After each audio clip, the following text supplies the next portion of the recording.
Mic'd Up.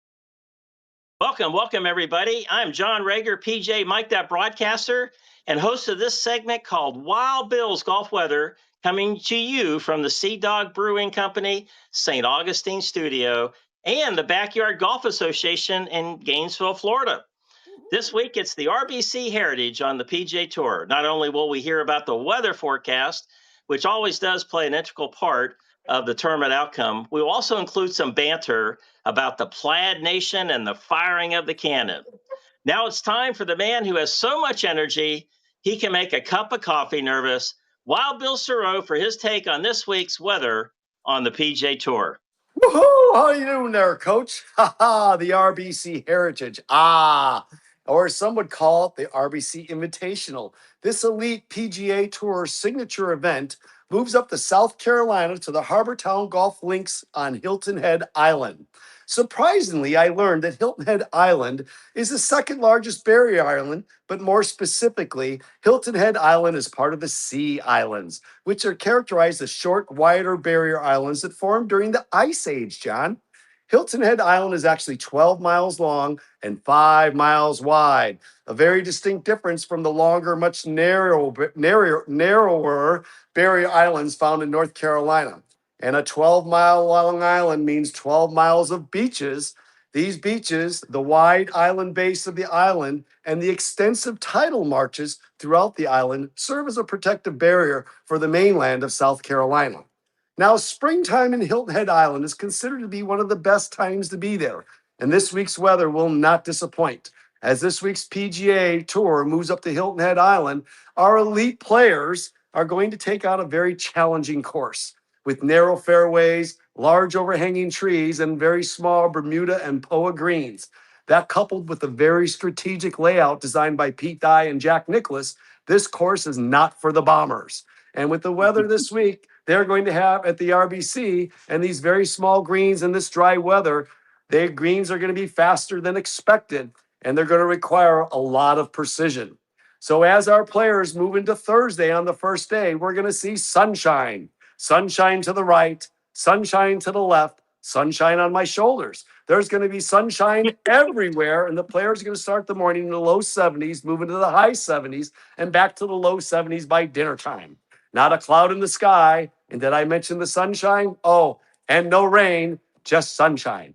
Now on Friday, it's going to show some changes as some scattered clouds early in the morning, and then a few more clouds around mid-afternoon, but still a lot of sunshine. Temps will start around 69 degrees and get as high as 83 around 2 o'clock before dropping to the high 70s around dinner time, and still no rain there, John. Now Saturday, or Plaid Day, that brings more clouds in the morning, keeping the temps to more pleasant 70s and up to 85 in the mid-afternoon as the clouds thin out throughout the day. Getting back down to 79 at dinner time, still not a drop of rain to be found, only dry sea spray. On our final day, Sunday, we'll bring more clouds, just casting shadows, no rain, as the temperatures once again start in the 70s, reach a low 80s, and then back to the high 70s as the champion is crowned by the RBC Heritage. And maybe they might be wearing a crown like I am. That's a far cry from the weather known from the origin of plaids and kilts.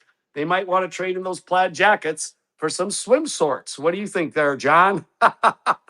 Well, that's quite a weather report there, and I guess all in all, it's just going to be a great 4 days of weather up there in the South Beautiful. Carolina Low Country, and hey, this is like I think it's the 58th playing of this tournament, and you just mentioned plaid a bunch of times, and for viewers out there, plaid.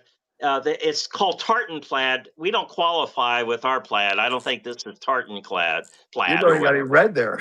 But what they do, that's an integral part of this tournament. Scottish Heritage Golf, tartan plaid.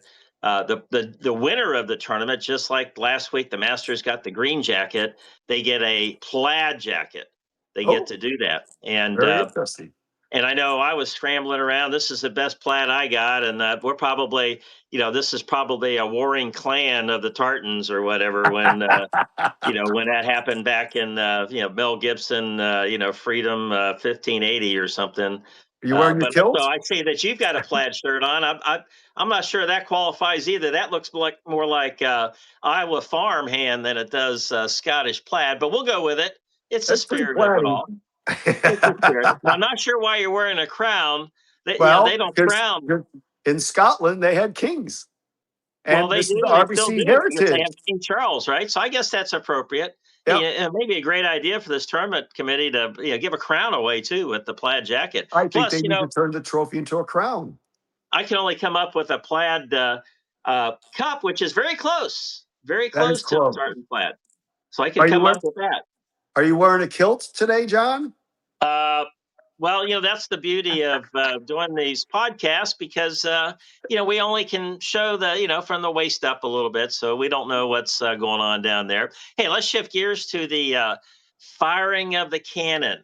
Ooh, Why don't you tell us about the firing of the cannon at this tournament? Again, just like every tour event, they all have their fun things and customs. And, and we just came off the week of the Masters, where everything you do, from eating a pimento cheese sandwich to looking at the scoreboard, is all customs and all heritage and history. But they fire a cannon here. Tell us what that's about. well, it's my understanding that they fire a cannon as a ceremonial cannon as somebody tees off the golf ball. And with a cannon, if anybody doesn't know how to fire a cannon, and I actually have a cannon, and I actually have a cannon that shoots golf balls, believe it or not. It's about yay big, about the size of a golf ball, and you pack it with powder, you pack it with wadding, you put the golf ball in, and you light a fuse, and this golf ball probably can go about 4 to 5 miles if you fire it right at the right angle. I wouldn't want to be in front of that. That would be the longest tee shot ever. Hey, Boeing is a big sponsor of this tournament. I heard that. And in fact, they saved this tournament years ago. Not too many years ago. They were they just didn't have a sponsor, and Boeing stepped up. They've got manufacturing in South Carolina, and they stepped up, and they fly what they call a Dreamliner, and they buzz the golf course with the Dreamliner, usually on Oh, Saturday, and they literally, the tournament stops to watch this big Dreamliner Boeing buzz the whole golf course, which is pretty cool. they should all tee up and try to hit it with golf balls. Or we could use the Hey, cannon. also, what they also do is that Calabogie Sound, they have people that sit on their boats and That's what I watch the golf heard. tournament. Now they're not close enough to actually see very well, but they got it on television. And so every year when the champion makes the final putt, to win the tournament, however that works out, they're all on their horns, blowing the horn away, sitting out there, in a boat. So I know you're a boating, avid boating person, and I think that you may need to take your boat up there to Calabogie Sound, drop a line and catch some dinner and watch the finish of the Heritage. That could be a trip up there we might have to consider one day. But there's something else special about it, too. There's a gentleman named Greg Russell, and they did a documentary on his life this year, and Jim Nantz narrated it. Jim And Nance, the same guy that speaks on the TV for the Masters. hello, friends. That Jim Nantz. That's correct. He's also on my And golden tee. exactly. Well, I think Peter Jacobson's on there, too. Yes, he But is. so what they do is there's something called the Liberty Tree.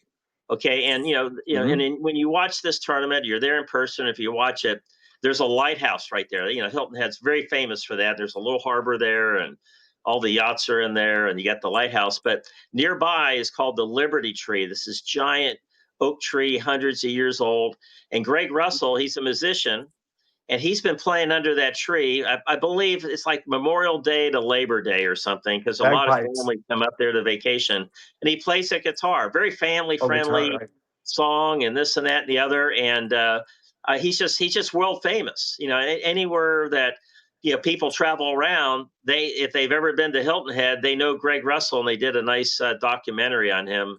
He literally just showed up in a van back in, I think, 1970 or something like that, when they were first developing Hilton Head, and just picked up a gig playing a guitar under the tree, and he hasn't left since. It's my understanding that on Sunday under the Liberty Tree, they have a Sunday church service every year, and it sounds like there's a huge turnout for that. Well, I think there is, yeah, and especially for some of the players out there that maybe have, like Sergio broke a tee marker in a club on the 17th hole or something. So, maybe they have to do a little repentance right under the tree on Sunday morning. He's repenting for the club breaking last week or something. Well, I tell you, those tour players are acting bad last week. I mean, you Yes, had they were. somebody give an obscene street gesture. I think it was Robert McIntyre, and Sergio's breaking tee markers and clubs, and Yeah, he there's a whacked few that other club things like out five there. times before it broke. Yeah, so I'm not sure. Of course, Augusta National, they'll just probably send Sergio a bill to replace the tee marker. Of course, it'll be like $100,000, something like It that. was just a log. Well, anyway, so there you have it. You've been listening to Wild Bills Golf Weather, sponsored by Sea Dog Brew Pub, Treasure Island.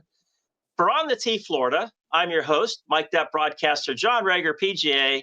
And remember to always carry an umbrella in case it rains. See you next week. Woo-hoo.